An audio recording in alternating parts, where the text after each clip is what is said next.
వక్ఫ్ సవరణ బిల్లు ఆమోదం దేశ రాజకీయాలను కుదిపేస్తోంది. పార్లమెంట్లో మెజారిటీ సభ్యులు బిల్లు సవరణకి ఓటు వేసి రాష్ట్రపతి ఆమోదానికి పంపగా నిన్న ద్రౌపది ముర్ము ఆమోదం తెలిపినట్లు కేంద్ర న్యాయశాఖ నోటిఫికేషన్ విడుదల చేసింది. దీంతో వక్ఫ్ సవరణ బిల్లు 2025 చట్ట రూపం దాల్చగా దాన్ని వ్యతిరేకిస్తూ విపక్ష పార్టీలు, ఎన్జీఓలు సుప్రీంకోర్టును ఆశ్రయిస్తున్నాయి. బిల్లును రద్దు చేయాలని పిటిషన్లు దాఖలు చేస్తున్నారు. ఇప్పటికే వక్ఫ్ సవరణ బిల్లును సవాల్ చేస్తూ Congress MP Mohammed Javed, MIM MP Asaduddin Owaisi, Aam Aadmi party MLA Amanatullah Khan, association for protection of civil rights NGO సంస్థ, ఆర్జేడీ నేతలు సుప్రీంకోర్టును ఆశ్రయించారు. అలాగే రేపు RJD Rajya Sabha MP Manoj Jha, RJD నేత ఫయాజ్ అహ్మద్ కూడా సుప్రీంకోర్టులో పిటిషన్ దాఖలు చేయనున్నట్లు తెలుస్తోంది. వక్ఫ్ ఆస్తుల నిర్వహణపై సవరణ బిల్లు గణనీయమైన ప్రభావాన్ని చూపుతుందని, బిల్లులోని నిబంధనను వ్యతిరేకిస్తూ సుప్రీంకోర్టును ఆశ్రయించనున్నారు ఆర్జేడీ నేతలు. వక్ఫ్ సవరణ బిల్లు ముస్లిం సమాజం పట్ల వివక్ష చూపుతుందని, ముస్లింల ప్రాథమిక హక్కులను ఉల్లంఘిస్తోందని జేపీసీ సభ్యుడు మహమ్మద్ జావేద్ పిటిషన్లో పేర్కొన్నారు.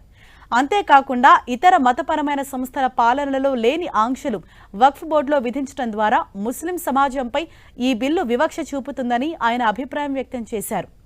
వక్ఫ్ సవరణ బిల్లు రాజ్యాంగంలోని ఆర్టికల్ 14 సమానత్వ హక్కు, ఆర్టికల్ 25 మతాన్ని ఆచరించే స్వేచ్ఛ, 26 మత వ్యవహారాలను నిర్వహించే స్వేచ్ఛ, 29వ ఆర్టికల్ మైనారిటీ హక్కులు, 300A ఆస్తి హక్కులను ఉల్లంఘిస్తోందని దేశ అత్యున్నత న్యాయస్థానంలో పిటిషన్ దాఖలు చేశారు న్యాయవాది అనాస్ తన్వీర్.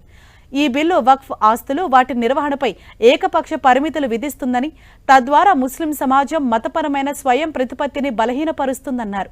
అలాగే వక్ఫ్ సవరణ బిల్లు ముస్లింల మతపరమైన సాంస్కృతిక స్వయం ప్రతిపత్తిని తగ్గిస్తుందని, ఏకపక్ష కార్యనిర్వాహక జోక్యాన్ని అనుమతిస్తుందని, మతపరమైన స్వచ్ఛంద సంస్థలు నిర్వహించడానికి మైనారిటీ హక్కులను బలహీనపరుస్తుందని పిటిషన్ దాఖలు చేశారు ఆప్ ఎమ్మెల్యే అమానతుల్లా ఖాన్. మరోవైపు వక్ఫ్ సవరణ బిల్లుకు వ్యతిరేకంగా దేశవ్యాప్తంగా నిరసనలు చేపడతామని ప్రకటించింది ఆల్ ఇండియా ముస్లిం పర్సనల్ లా బోర్డ్. ఇదిలా ఉంటే ఈ నెల 4న రాజ్యసభలో వక్ఫ్ సవరణ బిల్లుకు అనుకూలంగా 128 ఓట్లు రాగా వ్యతిరేకంగా 95 ఓట్లు వేశారు. అలాగే లోక్సభలో వక్ఫ్ బిల్లుకు అనుకూలంగా 288 మంది సభ్యులు ఓటు వేగా 232 మంది ఎంపీలు వ్యతిరేకించారు.